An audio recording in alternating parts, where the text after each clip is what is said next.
Hey, what's going on everybody? Commander Crane here, and we are back with another video. So today we are going to be talking about my personal top 5 favorite cards from the Lord of the Rings Tales of the Middle-earth set in Modern.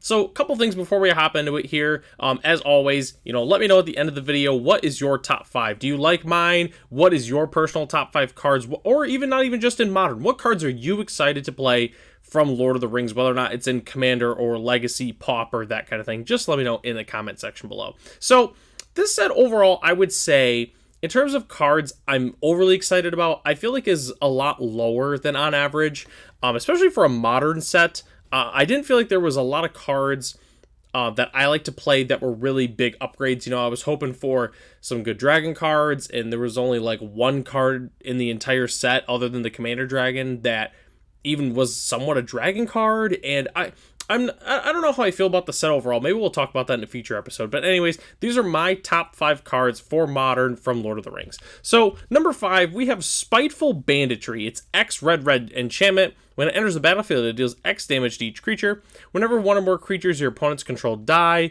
you create a treasure token. This ability triggers only once each turn. So I really do like this card. It's basically just the red Meat Hook Massacre.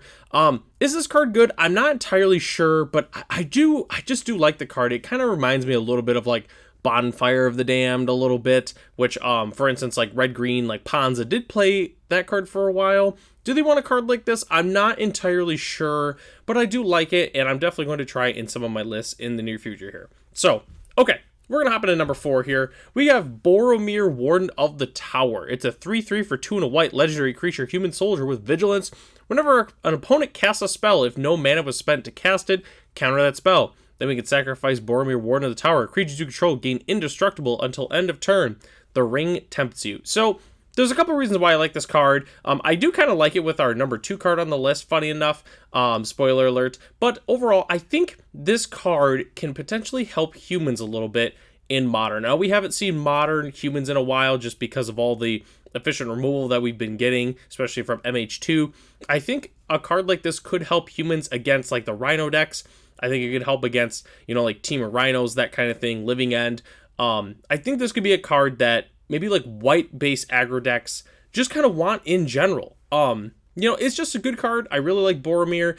Definitely wish it was in Pioneer for sure, but that's definitely a topic for another day. But I think Boromir is pretty solid. I'm going to probably pick up a couple copies myself. Let me know what you think of this card in the comment section below. So we're going to hop into number 3 here. We have Fiery Inscription. It's 2 and a red enchantment. When it enters the battlefield, the ring tempts you. Whenever you cast an instant or sorcery spell, Fiery Inscription deals 2 damage to each opponent. So there's one main reason why I like this card, and it is single-handedly because of Gift Storm. So Gift Storm kind of is a deck that's kind of fallen out of favor over the last couple of years. We really don't see a lot of Storm decks in general anymore just in Modern in general. I mean, we kind of have like the venerated Rot Priest deck, but that deck wouldn't want a card like this. But I think this could be a card that could definitely help Storm get a little bit better. Obviously casting instant or sorcery, if your whole graveyard's tanked, you don't have to sit there and, you can, even if they have like a Rest in Peace, you can just start cantripping, maybe eventually hit the Empty the Warrens, or even just a Grape Shot, but having this, I think, is going to be a huge help. So, I don't know, just kind of a cool card. I wish we had this a couple of years ago for sure. This card, back in like 2019, 2020, probably would have saw a lot of play. We'll see what happens, though, but I do like Fiery Inscription. It seems like a very cool enchantment. So, we're going to hop into the top 2 cards here are the ones that I'm definitely going to build decks with, and I'm very excited about. Number 2 being Flowering of the White Tree. White legendary enchantment. Legendary creatures you control get +2/+1 and have Ward 1. Non-legendary creatures you control get +1/+1. So I'm definitely going to be building a mono white or white splash with maybe like green or red, a legendary creature deck with this for sure. I'll depending on how much Flowering of the White Tree ends up being, I would like to build a budget Modern deck with this, because we could definitely go budget if the Flowering of the White Tree itself is a cheap card. I like it with like Isamaru Houndaconda. I like it with Thalia, Garden of Thraben. Our guy that we talked about just a minute ago here, I think that would be pretty good in the deck. There's a lot of really good legendary, like cheap legendary creatures that can be really, really good, especially with them getting +2/+1 and Ward 1. I definitely want to try this card out for sure. Again, I really wish this was in Pioneer. This would be sweet in Pioneer, but at least for Modern, I think this definitely could put in some work.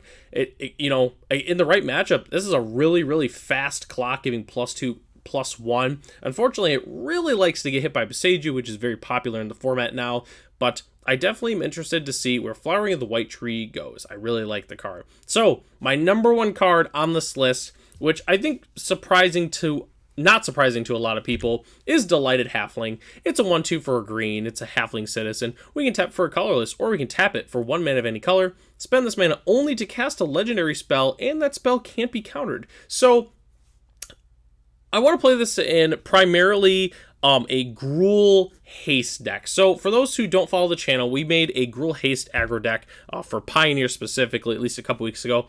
And it played a lot of legendary creatures in there. There was like the new Samet. I don't think we had any Klothys in there, but if we did build a deck like this for Modern, it would play like definitely Klothys, probably Myglaws, really just all the good like red and green legendary creatures, because obviously not being able to get countered can be pretty huge, especially against like Murktide Regent.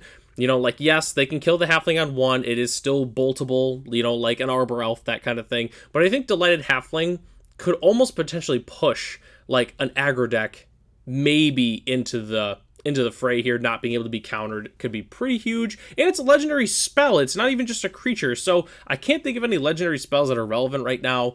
But obviously, you know, like artifacts, enchantments that are legendary, they can't be countered. I think Delighted Halfling could potentially help some decks kind of bust through maybe like the Murktide matchup a little bit. We'll kind of see where this card goes. I know this card is going to be crazy expensive because of Commander. Obviously, your Commander is uncounterable if you tap this for mana. So I know this card's probably going to be like a $20 Commander card, which also let me know, are you picking this up for your Commander deck? I feel like this probably is just like a green Commander auto include, but let me know in the comment section below, what do you think about this card?